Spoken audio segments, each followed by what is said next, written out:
The snow falls softly outside the massive glass walls of my son's mountain mansion. Inside, the air smells of expensive pine and cinnamon. Most people would call this a dream life. To me, it feels like a very beautiful cold cage. I sat at the white marble kitchen island, holding a dented can of generic tomato soup. It was freezing cold. I didn't want to use the microwave and wake up Tiffany. She says the sound of the timer gives her a migraine. My son Julian walked into the kitchen wearing a silk robe that probably cost more than my first car. He looked happy and successful. He looked at me and smiled. He asked if I was enjoying the holiday season. He said he was truly glad he could finally take care of me after all my years of hard work. Then, he said something that made my heart completely stop. He asked if I had been using the $7,500 he sent to my special account every single month. I just stared at him. $7,500. I didn't even have $7 in my pocket right now. Before I could say a single word, Tiffany drifted into the room like a ghost in designer leggings. She saw the cheap can of soup in my hand. Her face twisted like she had just smelled something rotten. She didn't look at Julian. She looked straight at me. She snatched the cold can out of my hand with a sharp, mean laugh. She called it a disgrace to their brand new house. Then, she walked over to the expensive stainless steel trash can. She dropped my only dinner inside with a loud, heavy thud. She told me that a billionaire's father shouldn't look like a common beggar. I looked into that cold, dark trash can and finally realized my entire life was just a massive lie. Before I tell you how I found the missing $90,000, please subscribe and let me know. Have you ever felt like a guest in your own child's home? Tell your story. I read every comment, and your support helps me bring these truths to light. Life wasn't always like this. 3 years ago, I was living in a small, cozy house in Ohio with my wife, Martha. We didn't have much, but we had our dignity and our memories. When she passed away, the house felt too big and too quiet. Julian, my only son, insisted that I move to California to live with him and his new wife, Tiffany. He told me he was a billionaire now, and that I should never have to worry about a single thing.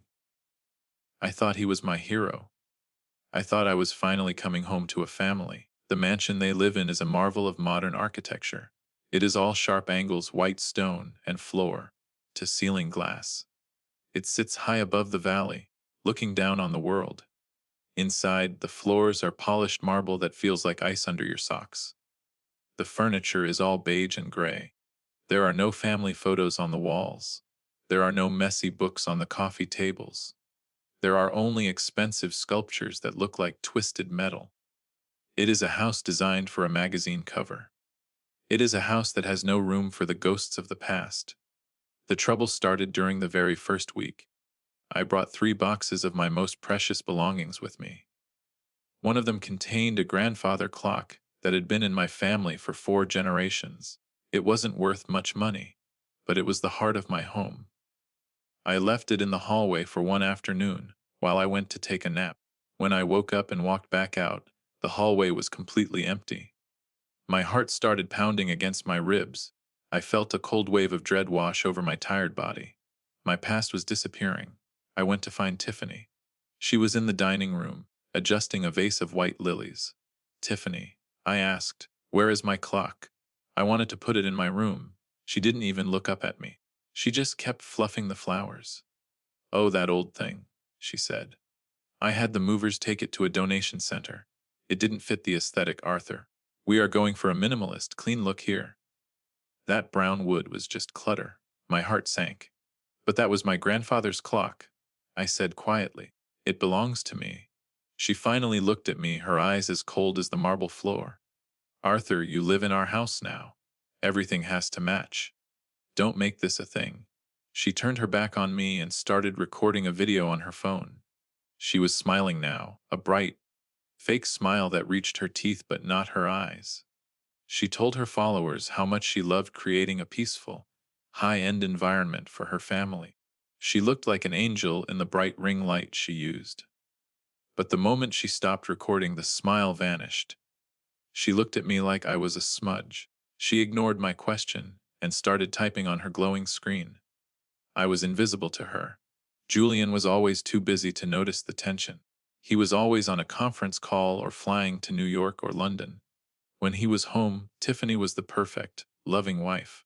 She would hand him a glass of green juice and kiss his cheek. She made sure he saw her as a saint. One evening, Julian was home for a rare dinner. "Dad," he said, "I hope Tiffany is making sure you have everything you need. I told her to get you the best of the best." Tiffany beamed at him. "Of course, honey," she chirped. "I make sure Arthur has fresh meals every day. I even handle all his personal finances, so he doesn't have to stress about a single bill. He has total freedom." I looked down at my plate. I was eating a small portion of plain white rice and some steamed carrots. Tiffany had told me earlier that my digestion was too old for the steak they were having. I wanted to speak up. I wanted to tell him that she had taken my bank cards. But I didn't want to ruin his happy night. The aesthetic. The aesthetic. The vibe. The clutter. These were the words she used to erase my life. I was becoming clutter. I was clutter in my own son's mansion. The aesthetic was a lie. The basement suite she assigned to me was a sterile box of gray paint and shadow. There were no windows to see the sun, only cold LED strips that buzzed like angry bees. The bed was stiff and covered in a thin, scratchy blanket that felt like sandpaper against my skin.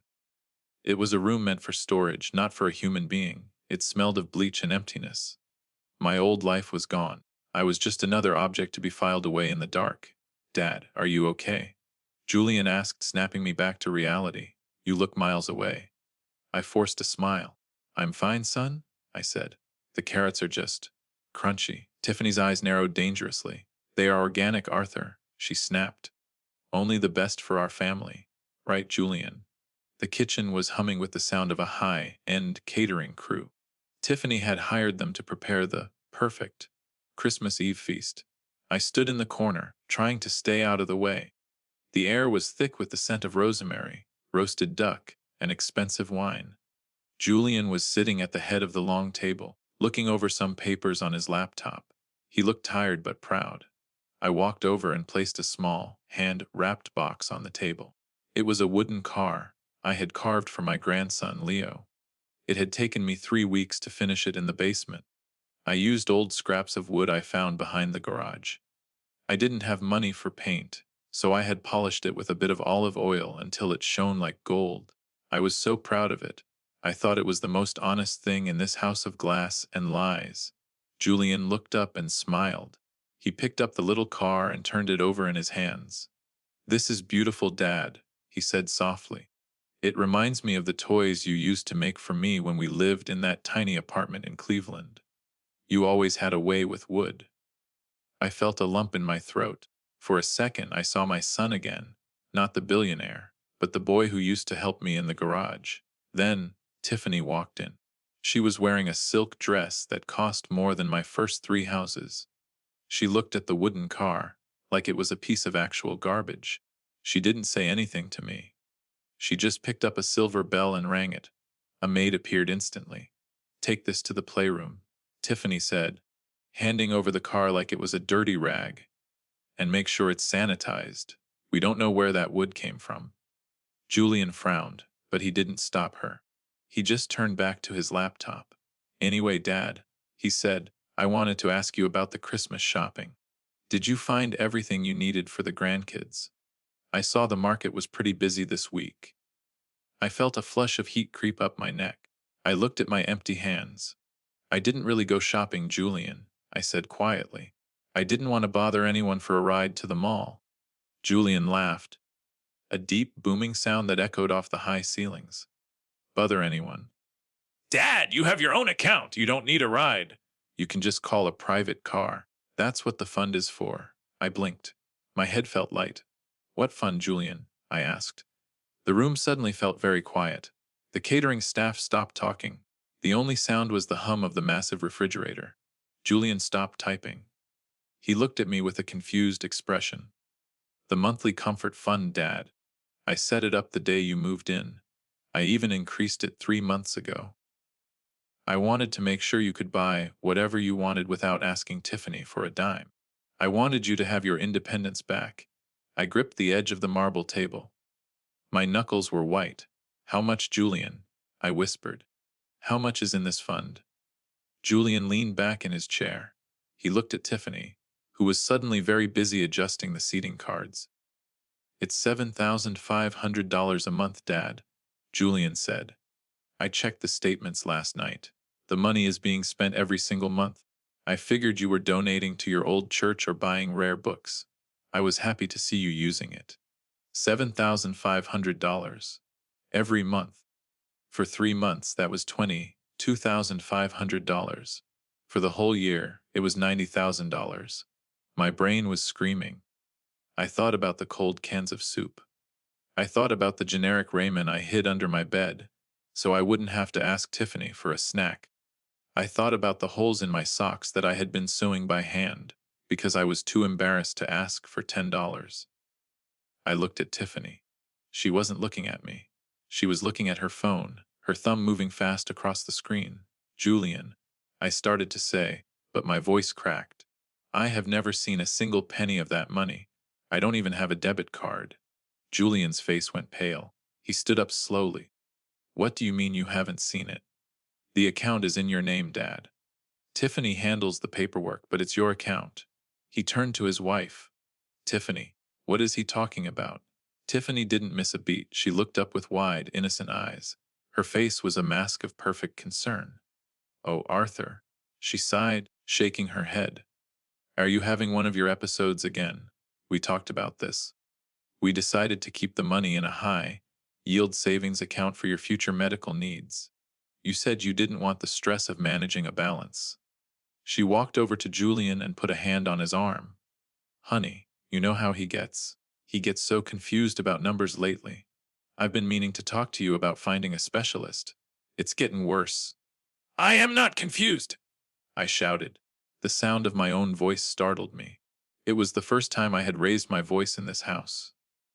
I am not having an episode, Tiffany. You told me the allowance Julian mentioned was just for my room and board. You told me I was lucky you weren't charging me rent. Julian looked back and forth between us. He looked like a man watching his world crumble. Tiffany, he asked again. His voice was lower now, dangerous. Where is the money going? If Dad isn't spending it, who is? Just then, a small, white dog ran into the room. It was a Pomeranian that looked like a tiny cotton ball. It was wearing a collar encrusted with real diamonds. It jumped up on Tiffany's legs, yapping happily. Tiffany picked it up and cuddled it. Oh, Bella, she cooed. Are you hungry? She looked at the head chef. Is Bella's organic Wagyu beef ready? She hasn't eaten since her spa appointment. I stared at the dog. I stared at the diamond collar. I realized that the dog was wearing my retirement. The dog was eating better than I was. While I was scraping the bottom of a soup can, this animal was getting massages and steak. The 7,500 wasn't for my comfort, it was for hers. It was for her lifestyle, her aesthetic, and her secret greed. I think I need to sit down, I said, my voice trembling. I felt a cold, sharp clarity wash over me. The confusion was gone. It was replaced by a white, hot spark of anger. I wasn't just a guest. I was a gold mine that Tiffany was mining while I starved in the basement. She was gaslighting me.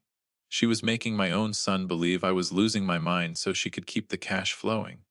Dad, let's go into the library, Julian said, reaching for my shoulder. We need to clear this up. Tiffany, bring the laptop and the bank logins. Right now.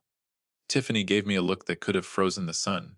It was a look of pure, concentrated hatred. She knew the game was changing. She knew the clutter was starting to speak. But as I walked toward the library, I saw her slip her phone into her pocket. She wasn't scared yet. She thought she could still lie her way out of this. She thought I was too old and too weak to fight back. She was wrong. She had taken my money, she had taken my house, and she had taken my dignity. But she had forgotten one thing. I was a teacher for 40 years. I knew exactly how to deal with a bully who thought they were the smartest person in the room. The library door closed with a heavy, final thud. Julian was in there now, staring at bank logins while Tiffany sat beside him, wiping away fake tears. I stood in the hallway for a long time, listening to the muffled sound of her sobbing. She was a master at this. She was turning my truth into a symptom of my age. I knew that Julian wanted to believe her. He wanted his life to be simple. He wanted his wife to be a saint and his father to be safe. But I wasn't safe. I was being erased. I realized then that words wouldn't be enough. Julian was a man of data and spreadsheets. If I wanted to save my son and myself, I needed hard, physical proof. I needed to find where the paper trail ended. I waited until the house fell into a heavy, artificial silence. Tiffany had convinced Julian to take a sedative to calm his nerves. She had gone to her private sanctuary, a place she called the gift wrapping suite. It was a room on the third floor, tucked away from the main living areas. Most people have a closet for wrapping paper.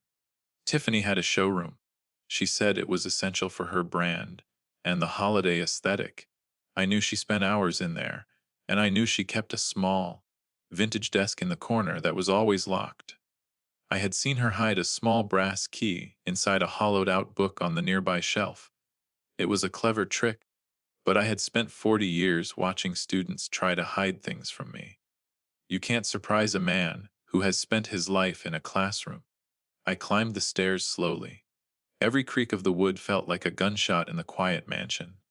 The moonlight drifted through the tall windows, casting long, blue shadows across the marble. I reached the third floor and pushed open the heavy door to the wrapping room. The smell of expensive paper and chemical adhesive hit me instantly. The room was a nightmare of organized greed. Rolls of silk ribbon hung from golden racks like colorful vines. Sheets of handmade silver paper were stacked by weight. It was beautiful, and it was hollow. I walked to the bookshelf and ran my fingers along the spines. My heart was pounding against my ribs so hard I thought it might crack. I found the book, a fake copy of an old atlas. I pulled it open. The brass key was there, cool and heavy in my palm. I sat at the small desk and unlocked the top drawer. It slid open with a smooth, silent motion. Inside was a thick, navy blue folder. On the front, in Tiffany's perfect, loopy handwriting, were the words, Arthur's Care and Maintenance. I opened it, and the air left my lungs. It wasn't just a ledger. It was a diary of theft. I saw a receipt for a $5,000 designer coat from a boutique in Aspen. Underneath, she had written, Arthur's Winter Layers. I looked down at my own arms. I was wearing a sweater I had bought at a thrift store 5 years ago. I turned the page. There was a bill for a private holistic wellness consultant for $3,000. I hadn't seen a doctor since I arrived in California. I had been treating my own aches with expired aspirin I found in the back of a cabinet. The most disgusting part was the grocery receipts. She was billing the fund for premium organic sustenance at $2,000 a month. I thought about the cold tomato soup. I thought about the dry toast I ate while she and Julian went out for sushi. She was charging my son for my luxury, while she fed me like a stray dog. My eyes burned with tears of pure rage. I wasn't just clutter to her. I was a business. I was a profit margin. She was stealing my son's hard-earned money and using my name to wash it clean. I felt a wave of nausea.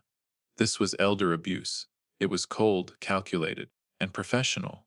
Suddenly, I heard the sound of footsteps. They were coming from the hallway. Click, click, click.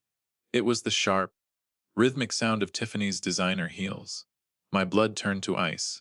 She wasn't supposed to be up. I didn't have time to get to the door. I looked around the room, panicking. There was a large closet in the corner where they kept the oversized shipping crates. I scrambled inside, pulling the door shut just as the room light flickered on. I squeezed myself between two heavy wooden boxes, holding my breath until my lungs hurt. Through the narrow crack in the closet door, I saw her. She didn't look tired or upset. She looked energized. She sat at the desk and pulled out her phone. She hit a button and put it on speaker. Mom, are you awake? Tiffany asked. Her voice was different now. It wasn't the sweet, chirpy voice she used with Julian. It was sharp and cold. The old man is becoming a liability, she said, tapping her nails against the desk. He's starting to remember things. Julian is getting suspicious about the allowance. I heard a faint, raspy voice on the other end of the line. Tiffany rolled her eyes. I know, she snapped. But I've already moved the last 20,000 to the offshore account. I just need to hold on until after the new year. I've already started looking into that state-run facility in the desert. It's far enough away that Julian won't visit often. Once Arthur is there, I can tell Julian his dementia progressed too fast for home care. Julian will feel guilty. He'll pay the premium fees to the facility, and I'll keep the kickback. She laughed, and the sound made my skin crawl. It was the sound of a predator. He's just clutter, Mom. He's a leftover from a life Julian doesn't live anymore. I'm doing everyone a favor. I'm cleaning up the house. She stood up and tucked the blue folder back into the drawer. She locked it and put the key back in the fake book. She moved with the confidence of someone who thought they had already won. She turned off the light, and I heard her walk away. I stayed in that dark closet for a long time. The darkness felt heavy, like the earth in a grave. She was planning to dump me in a warehouse for the elderly. She was planning to kill the relationship between me and my son for a few $1,000s a month. The aesthetic wasn't just about the furniture, it was about her soul. She wanted a perfect life, and she was willing to destroy a human being to get it. I pulled my phone out of my pocket. My hands were finally steady. I had learned how to use the camera from my grandson, Leo, just a few weeks ago. He thought we were just taking pictures of the birds in the garden. He didn't know he was giving me the weapon I needed to save my life. I stepped out of the closet and walked back to the desk. I didn't need the key this time. I knew where she kept the extra one in the back of the drawer. I opened the folder again. One by one, I took a clear, bright photo of every single page, every receipt for a spa day, every bill for Arthur's medicine, every transfer to the Cayman Islands. I took a deep breath and looked at the last photo. It was a picture of the facility she had researched. Sunset Acres. The reviews said it was a nightmare. I deleted the blurry shots and kept the best ones. I wasn't just a teacher anymore. I was an investigator. I was a father who had been pushed too far. Tiffany wanted to clean up the house. Fine. I was going to help her. I was going to pull back the curtains and let the light hit every dirty corner of her life. I wasn't going to yell. I wasn't going to cry. I was going to wait for the perfect moment. I was going to wait for the Christmas gala. When the house was full of people and the aesthetic was at its peak, I was going to burn her world down with the truth. I looked at the little wooden car I had carved for Leo, which was sitting on a nearby shelf, waiting to be sanitized. I picked it up and tucked it into my pocket. It was time to go back to the basement. I had work to do. I sat on the edge of my stiff bed in the basement, the only sound being the low, annoying buzz of the LED light overhead. The air was thick with the smell of old concrete and the faint scent of bleach. In my hand, the phone felt heavy, like a loaded gun. I scrolled through the photos I had taken in the wrapping room. Each image was a sharp, jagged piece of a broken trust. $5,000 for a coat, $3,000 for a wellness coach I never met, $10,000 sent to a secret account in a country I couldn't even find. I felt a cold, hard knot tightening in my stomach. I wasn't just angry anymore. I was focused. I was a man with a plan. I knew the Christmas gala was the only way to do this. Tiffany lived for the spotlight. She loved the cameras, the famous guests, and the feeling of being the most important person in the room. If I confronted her in private, she would just lie. She would cry and tell Julian that I was confused again. She would twist my words until they sounded like the ramblings of a sick old man. But if I did it in front of everyone, she wouldn't have anywhere to hide. The aesthetic she worshipped would become her own prison. I needed to make sure the evidence was undeniable. I couldn't just show a phone screen. I needed something tactile, something people could touch and pass around. Suddenly, the heavy door at the top of the stairs creaked open. A shaft of warm, golden light cut through the basement's gray shadow. I quickly tucked the phone under my pillow. I heard footsteps, slow, heavy footsteps. It wasn't Tiffany. It was Julian. He walked down the stairs, looking around the small, cramped room with a look of genuine surprise. He hadn't been down here since I moved in. He saw the thin, scratchy blanket. He saw the single, bare light bulb. He saw the small, cracked mirror I used to shave. "Dad," he asked, his voice sounding hollow. Is this where you've been staying? I thought Tiffany said you had a full suite with a view of the garden. I looked at him, and for a moment I wanted to scream. I wanted to tell him everything right then, but I saw the deep circles under his eyes. I saw the way his hands shook as he adjusted his expensive watch. He was a man drowning in his own success, and he was being held under by the woman he loved. It's quiet down here, Julian, I said softly. Tiffany told me the noise from the house was too much for my delicate condition. She said the stairs were too hard on my knees. Julian frowned, his brow furrowing in confusion. Your knees. You used to hike 5 miles every morning. What delicate condition. He sat on the edge of the bed, and the cheap frame groaned under his weight. Dad, I'm sorry. I've been so busy with the merger. Tiffany admitted she told me the basement was off limits because she had sensitive server equipment for her brand stored down here. She said it was climate controlled and that you preferred the guest wing upstairs. I never thought to check. I thought you were happy. I put a hand on his shoulder. It felt thin through his silk shirt. I know you've been busy, son. You're building a legacy. But a legacy built on sand won't stand for long. You need to be careful who you trust with the foundation. He looked up at me, his eyes searching mine. What does that mean? Are you okay? Is your mind? Is it clear today? I felt a sting of pain at that question. Tiffany had already planted the seeds of doubt in his head. She had made him question his own father's sanity. My mind has never been clearer. Julian, I said firmly, I want you to promise me something. Tomorrow night at the gala, I want you to listen to my toast. I've written something special for the family. It's about the true cost of things. Will you listen? Julian nodded slowly. Of course, Dad. I'll make sure everyone listens. You're the guest of honor. He stood up and walked back to the stairs, stopping at the bottom. I'll tell Tiffany to move you upstairs tomorrow morning. This isn't right. He left, and the door clicked shut. I knew he wouldn't tell her. He was too afraid of the fight it would cause. I spent the rest of the night working. I found an old, leather-bound photo album in the trash pile Tiffany had made in the garage. I used a small glue stick I had hidden in my drawer. I didn't have a printer, but I had something better. I had been collecting the physical mail Tiffany thought she had intercepted. Every time she threw a bill or a bank statement in the kitchen trash, I waited until she was gone and fished it out. I began to assemble the legacy album. On the first page, I glued a photo of my wife, Martha. Under it, I wrote the foundation. On the next page, I glued the receipt for the dog's diamond collar. Under it, I wrote the price of luxury. Then came the bills for the spa days, the secret transfers, and the brochures for Sunset Acres. I didn't use many words. I didn't need to. The numbers told a story of greed that was louder than any shout. The price of the aesthetic is too high, Tiffany, I whispered.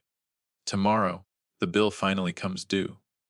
I tucked the album under my mattress and lay down. I didn't sleep. I watched the shadows crawl across the ceiling. I thought about the trash can in the kitchen. It was going to be my pulpit. The countdown had begun. The truth was my only gift. The night of the Christmas gala arrived like a tidal wave of gold and silk. The mountain mansion was no longer a home. It was a stage. Huge wreaths of silver fur hung from the ceiling, dripping with crystals that caught the light like frozen tears. A string quartet played softly in the corner, their music masked by the polite, high-pitched laughter of people who had never known a day of hunger. Waiters in white gloves floated through the crowd, carrying trays of champagne and tiny crackers topped with caviar. The aesthetic was perfect. It was a masterpiece of luxury. And there I was, standing in the shadows of the grand staircase, wearing my only suit.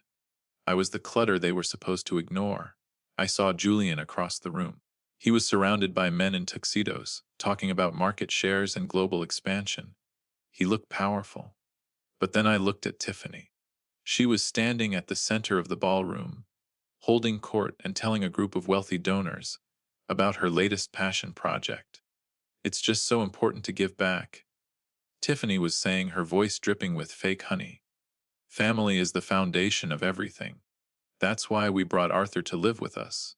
We've dedicated so many resources to making sure his golden years are full of luxury. It's a privilege to provide for the man who raised the love of my life. My blood felt like it was boiling. I looked down at the leather bound album tucked under my arm. I thought about the basement, the scratchy blanket, and the cold tomato soup. I thought about the diamond-colored dog currently being fed Wagyu beef by a private chef in the laundry room. The hypocrisy tasted like copper and shame. I knew I couldn't wait. If I let this night end without speaking, I would be agreeing to my own disappearance. Julian stepped onto the small stage to thank everyone for coming. He raised his glass, and the room went quiet. And finally, Julian said into the microphone, "I want to thank my father, Arthur. Dad, why don't you come up here and say a few words? I know you've been working on a special holiday toast for us." I walked up the stairs. The spotlight was hot and bright against my skin. I took the microphone from Julian. I looked out at the sea of expensive clothes and fake smiles. "Thank you, Julian," I said. My voice was clear and steady. "I've spent a lot of time lately thinking about what it means to be part of a family like this. Tiffany is right. Family is about the details. It's about the small things we do when no one is watching. It's about how we treat our most vulnerable members. I want to share a story about a dog. In this house, there is a dog named Bella. She wears a collar worth $10,000. She eats steak prepared by a private chef. She gets massages and organic spa treatments. She is the picture of luxury. And then there is me. I am the billionaire's father. I live in the basement." A few people gasped. I saw Tiffany's face turn a pale, sickly shade of gray. "I sleep on a bed that smells like a damp garage," I continued. "For dinner, I usually have a cold can of soup that I have to hide, because the sound of a microwave might cause a migraine for the lady of the house. I wear clothes from a thrift store, while $90,000 a year is supposedly being spent on my comfort. But it's not just about the soup or the cold bed." I opened the legacy album and held it high. I turned it so the people in the front could see the receipts and the photographs. Julian has been sending $7,500 every month for my care. But I haven't seen a single cent. Every penny intended for my medicine and my life was stolen to fuel an image of perfection that does not exist. It went to designer coats, offshore accounts, and spa days for a Pomeranian. "Arthur, stop this immediately," Tiffany hissed. She tried to step toward the stage, her high heels clicking loudly. But Julian put a heavy hand on her arm. "Let him finish, Tiffany," Julian said. His voice sounded like a thunderclap in the silent room. I turned to the page with the brochure for Sunset Acres. "And here is the final piece of the aesthetic," I said, pointing to the image. "Tiffany has been researching a state-run facility in the desert. She told her mother that I am a liability and clutter, and she plans to tell Julian that my mind is gone so she can dump me in a warehouse and keep the kickbacks from the facility fees. She wanted to clean up the house for the new year. She didn't want a father, she wanted a profit margin." I looked at the crowd. Many of them were looking at their shoes. Others were staring at Tiffany in horror. "I am a teacher," I said, "and today's lesson is about the true cost of luxury. It costs your soul, it costs your honor, it costs your family. Tiffany, you threw my dinner in the trash 3 days ago. You told me a billionaire's father shouldn't look like a beggar.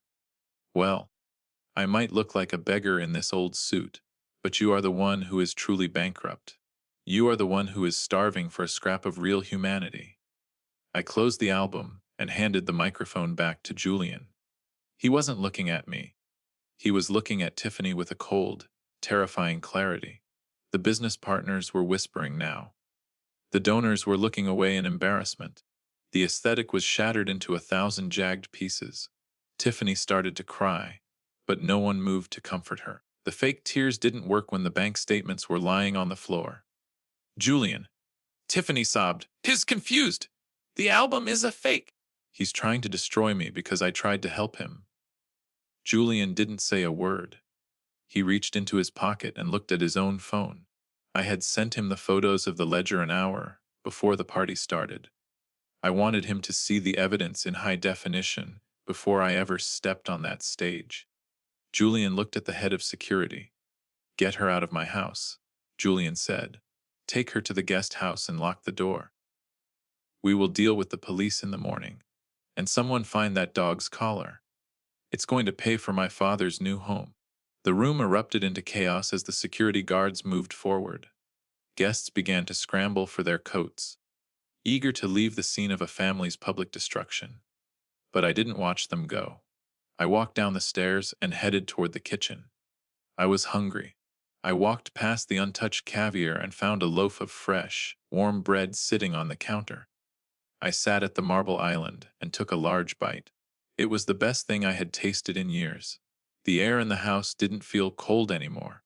The clutter had finally spoken, and for the first time, I could breathe. Julian had found his father, and I had found my life. The truth had set us both free. I looked out the window at the soft snow falling against the glass. It was a beautiful night. It was finally Christmas. It was the first day of the rest of my life. I was home, truly home. I felt the weight of the little wooden car in my pocket and smiled. Tomorrow, I would give it to Leo myself. No more hiding. No more soup in the dark. I was a father and a grandfather again. My son and I sat together in the quiet kitchen as the gala continued to dissolve around us. We didn't need the champagne or the luxury. We only needed the truth. We talked about the future and how we would build something real this time. A home where memories meant more than an aesthetic. A home where love was the only foundation we needed. I closed my eyes and breathed in the scent of fresh bread and hope. I was finally truly and forever free. The mansion fell into a deafening, heavy silence as the last of the guests fled into the cold winter night. The grand ballroom, once filled with light and music, now looked like a battlefield of discarded champagne flutes and half-eaten appetizers. Julian, Tiffany, and I were now in the private library. The air in the room was thick, like the moments before a massive summer storm. Julian stood by the mahogany desk, his back to us, staring out at the dark valley. Tiffany was slumped in a velvet chair, her expensive silk dress wrinkled, her mascara running down her pale cheeks in jagged black lines. She didn't look like a billionaire's wife anymore. She looked like a trapped animal. She was breathing in short, shallow gasps, her eyes darting around the room as if searching for a way to escape the truth. "Julian, honey," Tiffany whispered, her voice trembling with a fake, shaky sweetness. "You have to listen to me. Your father is sick.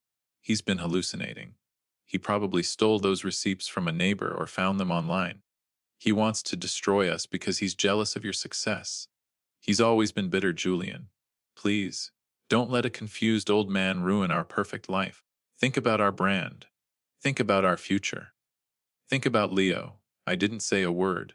I walked over to the corner of the library and picked up a small, sleek stainless steel trash can. It was the same one from the kitchen. It was heavy, and it smelled faintly of the expensive lobster and truffle oil from the gala. I carried it to the center of the room and set it down right in front of Tiffany. The metal clanged loudly against the hardwood floor. Tiffany flinched as if I had struck her. I reached into my pocket and pulled out the physical bank statements I had retrieved from her desk. I dropped them into the trash can one by one, watching them flutter down like dead leaves. "The brand is dead, Tiffany," I said. My voice was as cold as the snow outside. "And the only person who ruined this life was you. You didn't just steal money. You stole the time I had left with my only son. You tried to turn my own blood against me so you could buy diamond collars for a dog." I turned to Julian, who finally faced us. His eyes were red, filled with a mixture of deep sorrow and white, hot anger. "Son," I said, "she wasn't just taking the monthly allowance. Look at the ledger in the trash. She's been siphoning funds from your business accounts too. She was planning to leave you the moment she had enough to buy that villa in Europe she kept talking about on her secret calls. You weren't a husband to her. You were just an ATM with a heart." Tiffany let out a sharp, hysterical laugh. The mask was finally gone. The aesthetic was dead. She stood up, her face twisting into a mask of pure, concentrated hatred. "So what?" she spat, stepping toward me. "So what if I took the money? I earned it. I spent every single day pretending to like you. I spent every day making sure Julian looked like a hero to the world, while I did all the heavy lifting. I deserved that money for putting up with your boring stories and your cheap wooden toys. You're just a ghost, Arthur. You're a relic of a life that doesn't matter anymore. Julian is a billionaire because of the image I created for him. Without me, he's just a sad kid from Ohio again. Julian walked toward her. He didn't yell. He didn't raise his hand. He just looked at her with a look of total, absolute disgust. I would rather be a sad kid from Ohio, Julian said quietly, than spend one more second sharing a bed with a monster like you. You fed my father from a trash can while you spent $90,000 of my money on your own vanity. You planned to dump him in a desert warehouse like he was unwanted furniture. You are the only clutter in this house, Tiffany. And today, I am finally taking out the trash. Just then, the front door chimes echoed through the house. It was the police. Julian had called them the moment I finished my speech at the gala. He had reported the financial fraud and the elder abuse. Two officers entered the library, their heavy boots thumping on the marble. Tiffany's eyes went wide with genuine terror. She tried to run toward the back door, but the officers were faster. They grabbed her arms and pulled them behind her back. The sound of the handcuffs clicking into place was the most satisfying sound I had ever heard. It was the sound of justice. It was the sound of the truth finally winning. You can't do this! Tiffany screamed as they led her toward the door. Julian, tell them! Tell them it was a mistake! I love you! I did it for us! She was kicking and struggling, her heels scraping against the floor. As she passed the center of the room, she tripped over the trash can I had placed there. The lobster shells and the stolen bank statements spilled out across her expensive shoes. I looked her right in the eyes one last time. Since you love the trash so much, Tiffany, I said, my voice steady and firm, you can finally have it. It's all yours now. Take it with you. The officers dragged her out of the room. Her screams faded as they took her down the driveway and into the back of a squad car. The blue and red lights flashed against the library walls for a few moments, then disappeared into the night. The silence that followed wasn't heavy or cold. It was peaceful. It was the first time the house had felt truly quiet in years. Julian sank into his desk chair and buried his face in his hands. He started to sob, not the fake, loud sobbing of Tiffany, but the deep, soul-shattering cry of a man who had realized he had almost lost everything that mattered.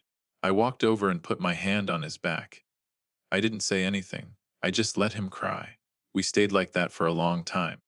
The grand mountain mansion sat around us, full of shadows and expensive things, but for the first time it didn't feel like a cage.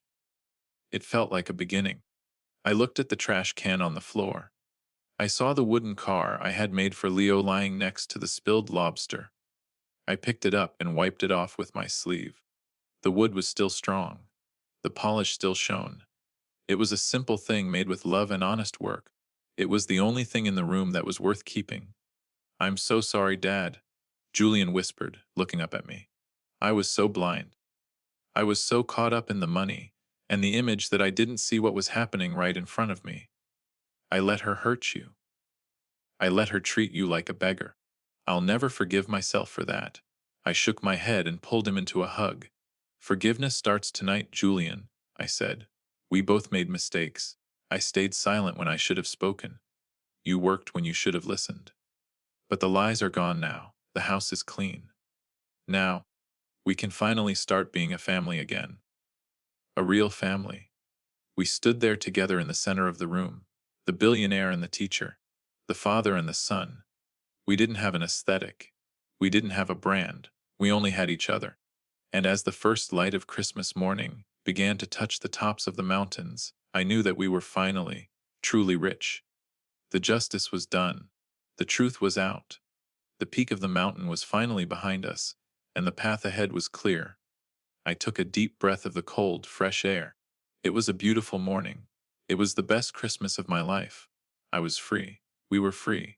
The first week after the gala felt like a long, slow exhale. The mansion was quiet, but it was a different kind of quiet. The cold, sharp tension that Tiffany had carried with her like a perfume was finally gone. In its place was a strange, hollow piece. The lawyers came and went, their briefcases full of papers that detailed the end of a marriage and the beginning of a criminal case. They spoke in low voices about wire fraud, identity theft, and elder exploitation. I sat in the sunlight of the breakfast nook, watching the dust motes dance in the air. For the first time in 3 years, I didn't feel like I had to hide. I didn't feel like clutter. Julian spent most of his days in his office, trying to untangle the financial mess Tiffany had left behind. But every evening at exactly 6 o'clock, he would come and find me. We would walk in the garden, watching the orange sun dip behind the purple peaks of the mountains.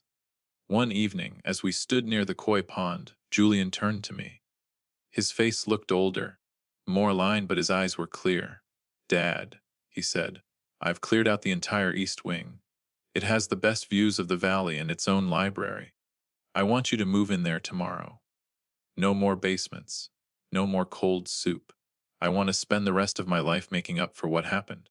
I want Leo to grow up knowing his grandfather." I looked at my son, and I felt a deep, warm surge of love. But I also felt something else, a need for the air I used to breathe. "Julian," I said softly, "I love you, and I know you mean every word, but I can't stay in this house. This mansion is yours. Son, it's your success in your world, but it's not my home. I've realized that I lost myself the moment I let someone else take control of my life. I need to find Arthur Sterling again. I need to be the man who fixes his own sink and buys his own groceries. I need my own four walls." Julian looked hurt for a moment, his shoulders slumping. "But you're 72, Dad. You shouldn't have to worry about sinks or groceries. I have the money to take care of you forever. You deserve the best." I smiled and gripped his hand. "It's not about the money, Julian. It was never about the money. I've lived in a billionaire's palace, and I was the poorest man on earth. I want a small house. A house with a porch where I can sit and wave at the neighbors. A house with a garage where I can build more wooden cars for Leo. I've already found a small cottage about 10 miles from here. It's old, it's a bit drafty, and it has a beautiful garden that needs a lot of work. It's perfect for me." We talked for hours that night, not about market shares or aesthetics, but about life. I told him that the greatest theft Tiffany committed wasn't the $90,000. It was the silence. She had used our love and our shame to build a wall between us. Elder financial abuse thrives in that silence. It grows in the dark corners of families who are too proud or too busy to ask the hard questions. I told Julian that he had to be my son, not my keeper. And I had to be his father, not his ward. Our relationship needed to be built on conversation, not on monthly allowances managed by strangers. A few days later, I moved. I didn't take much. I took my clothes, my tools, and the legacy album. As I walked out of the mansion for the last time, I stopped by the kitchen trash can. It was empty and shining in the morning light. I thought about the man who had stood there a week ago, holding a cold can of soup and feeling like a ghost. That man was gone. I walked down the driveway to my own car, a modest, reliable SUV I had purchased with the first bit of the recovered funds. Julian and Leo were there to say goodbye. Leo ran up to me and hugged my knees tightly. I reached into my pocket and finally gave him the wooden car. His eyes lit up like stars. "Did you really make this, Grandpa?" he asked, running his thumb over the smooth wood. "I really did, Leo," I said. "And I'm going to make you a whole fleet of them. We're going to build things together, real things." Now I sit on my new porch. The air smells of damp earth and blooming jasmine. The house is small, and sometimes the floorboards creak when I walk, but every sound belongs to me. I've started a small blog online.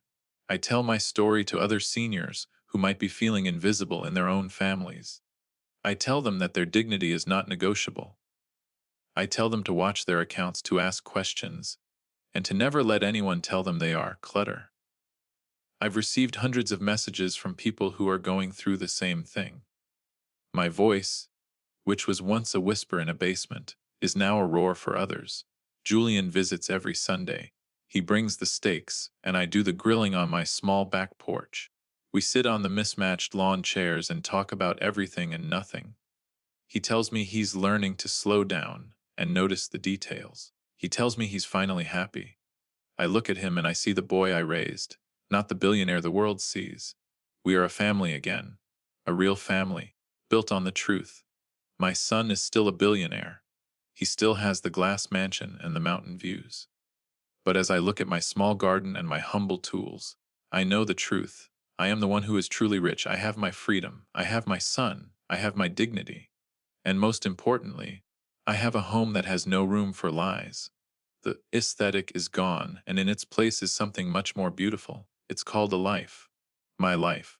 And it is finally forever and perfectly mine. The lesson is over. The truth has won. And the soup is finally wonderfully hot.